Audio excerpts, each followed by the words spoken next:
आज हम आपको संस्कृत सिखाएंगे और संस्कृत सीखने के लिए आपको ये समझना है कि हिंदी और संस्कृत लगभग एक सी भाषाएं है ना। और हिंदी में जो आप वर्णमाला पढ़ते हैं, छोटा बड़ा जैसे आपने पढ़ा है, वही चीज आपको संस्कृत में भी पढ़नी है। तो हिंदी का जो शुद्ध रूप है उसे हम संस्कृत भाषा में पढ़ते हैं। तो आज क्योंकि हम आपको संस्कृत पढ़ा रहे हैं तो उसके लिए सबसे पहले आपको हिंदी की जो वर्णमाला है उसको समझना है। हिंदी की वर्णमाला में 52 वर्ण होते हैं, ठीक है। और वो मैं आपको बोर्ड पे लिख के दिखाती हूँ। वो 52 वर्ण कौन से हैं वो मैं आज आपको बोर्ड पे लिख के दिखाऊंगी। तो देखिए, सबसे पहले हमारा जो वर्णमाला शुरू होती है वो छोटे आ से शुरू होती है। छोटा आ, बड़ा आ, छोटी ई, बड़ी ई, छोटा ऊ, बड़ा ऊ, री, ए,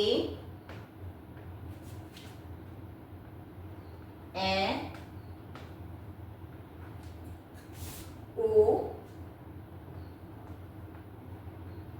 औ, अंग, आह। ये आपका जो आपने छोटे आ से और आह तक के वर्ण हमने लिखे हैं, इनको हम स्वर बोलते हैं, ठीक है। अब हम लिखेंगे क, ख, ग, घ, ण, च, छ, ज, झ, म,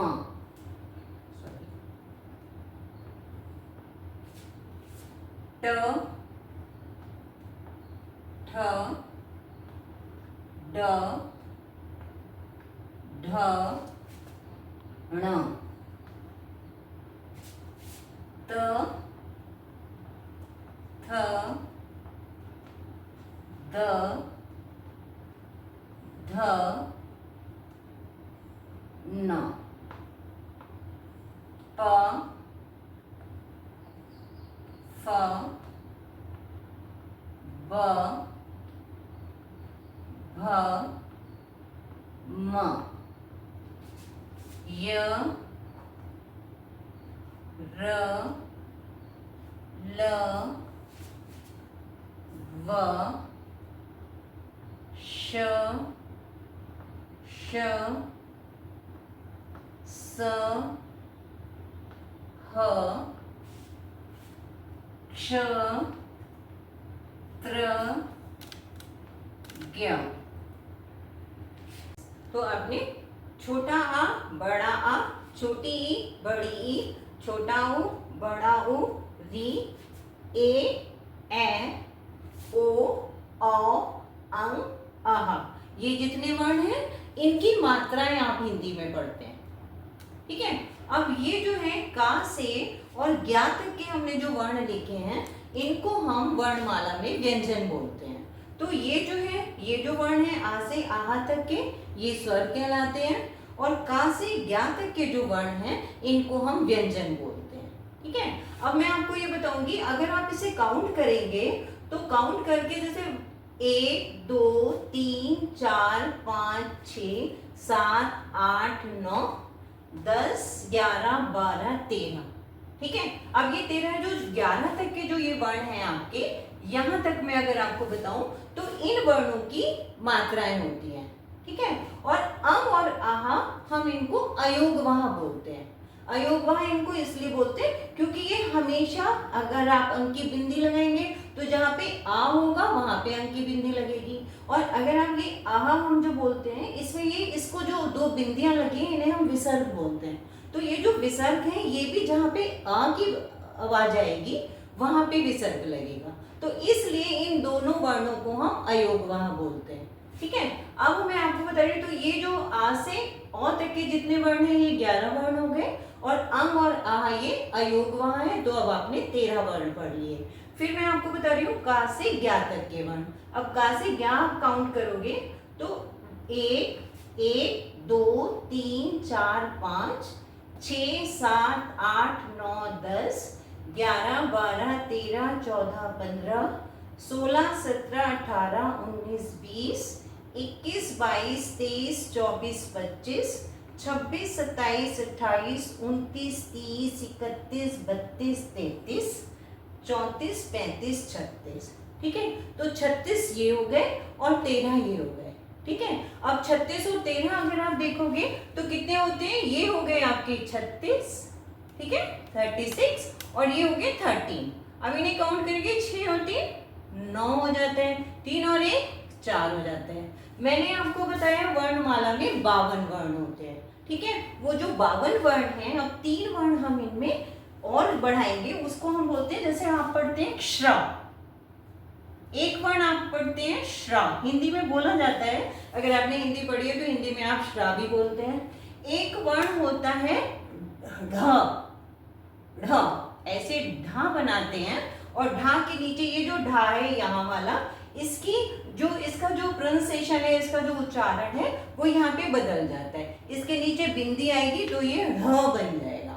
ठीक है, और एक वर्ण आता है र, ये डा है, ये डा आपने पढ़ा, कौन से में पढ़ा था, ये वाला, ये आपने डा पढ़ा है, इसको हम यहाँ पे डा बोलेंगे। लेकिन इस डा को जब हम यहाँ पे एक वर्ण बढ़ा रहे हैं वर्णमाला में, तो इसके नीचे बिंदी आ जाती है। ठीक है, और जब ये, अब ये क्या बोला जाएगा, अब इसको हम डा नहीं बोलेंगे, अब ये ड़ा बोला जाएगा। तो जैसे आप घड़ी लिखते हैं तो घड़ी नहीं लिखते, हम क्या लिखते हैं, घा बनाते हैं, डा बनाते हैं, उसके ऊपर बड़ी की मात्रा लगाएंगे और फिर डा के नीचे बिंदी लगा देंगे, तो ये फिर ड़ा का उच्चारण करेगा। तो इस तरीके से इसको हम बोलते हैं ड़ा। तो आपने जब इसको टोटल को काउंट करेंगे तो आपके 52 वर्ण हो जाएंगे। तो वर्णमाला में कितने होते हैं, 52 वर्ण होते हैं। अब देखिए, अभी मैंने आपको ये वर्णमाला समझाई है जो कि आप हिंदी में पढ़ते हैं, और मैंने आपको बोला कि आपको संस्कृत सीखने के लिए भी वर्णमाला सीखनी है ना, तो ये वर्णमाला होगी। अब इस वर्णमाला का प्रयोग, आपका हिंदी का प्रयोग संस्कृत में क्या है, ये आपको एक शब्द से मैं एक समझा रही हूँ आपको, कि जब आप एक हिंदी में आप बोलते हैं कमल, ठीक है, और कमल को ही हम जब संस्कृत में बोलेंगे तो कमलम बोलेंगे। ठीक है, कमलम बोलेंगे। अब हम का क्या कहते हैं, मैंने आपको बताया, ये जो आ से औ तक के जो वर्ण है इनकी मात्राएं होती हैं, और ये का से ज्ञा तक के जितने वर्ण हैं ये व्यंजन होते हैं। व्यंजन अपने में आधे होते हैं। जब हम शब्द लिखते हैं तो इन व्यंजन के साथ हमें क्या मिलाना पड़ता है, ये स्वर मिलाने पड़ते हैं। ठीक है, अब हम कमल शब्द लिखेंगे आपको, और कमल जब हम हिंदी में लिखेंगे तो आप क्या कर देंगे, देखिए ऐसे मिलते हैं, ये क, हम ये दिखाने के लिए कि ये व्यंजन है। ठीक है, ये व्यंजन है, तो हम इसके नीचे ये जो लाइन बना रहे हैं इसको हम हलंत बोलते हैं। तो ये क हो गया।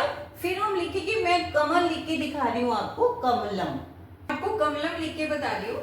तो देखिए क में हमने क्या जोड़ा, क्योंकि ये व्यंजन सारे आगे हैं और इनको स्वर के साथ जोड़ेंगे तब ये पूरा क बनेगा। तो क, अब इसमें हम जोड़े क, क्योंकि हमने क बोला, अब इसके आगे आ जाते हैं अ। ठीक है, क अ क। फिर म बोलना है हमें, म, तो ये म क्या है, ये वाला म है, और फिर इसके आगे फिर हम ये निशान लगाएंगे प्लस का, और इसके आगे फिर हम आ लिखेंगे, क म, और फिर देखिए फिर ये हमने लगाया, फिर ला भी, क्योंकि व्यंजन वाला वर्ण है ये ला, इसके नीचे हमने हलंत लगाया, और इसके आगे फिर हम लिख देंगे आ। ठीक है, ये पूरा शब्द क्या बन गया, कमल, क अ, ये वाला हो गया। फिर म और आ जोड़ेंगे तो म हो गया, ल और आ जोड़ा तो ला हो गया। अब ये आपका हिंदी का कमल शब्द बन गया। लेकिन जब हम इसको संस्कृत में बोलेंगे, सपोज हमें संस्कृत में बोलना है तो हम इसे बोलेंगे कमलम। ठीक है, कमलम बोलने के लिए हम क्या करते हैं, यहाँ पे माँ लिखते हैं और इसके नीचे हलंत लगा देते हैं, ये। ठीक है, तो ये हमारा क्या सा शब्द बन गया, संस्कृत का शब्द बन गया। अब आपने देखा कि ये वर्ण सारे वही हैं, ये व्यंजन भी ये वही हैं, लेकिन आपने कमल पूरा लिखा। अब आपको क्योंकि संस्कृत में पढ़ना है तो आपने इसके आगे माँ लगा दिया। अब आप बोल रहे हैं कमलम, तो आपको समझ में आ रहा है कि ये हिंदी नहीं है, ये हम संस्कृत बोल रहे हैं। ठीक है, तो आज आप इतना सीखोगे और नेक्स्ट वीडियो में मैं आपको इसके आगे का बताऊंगी।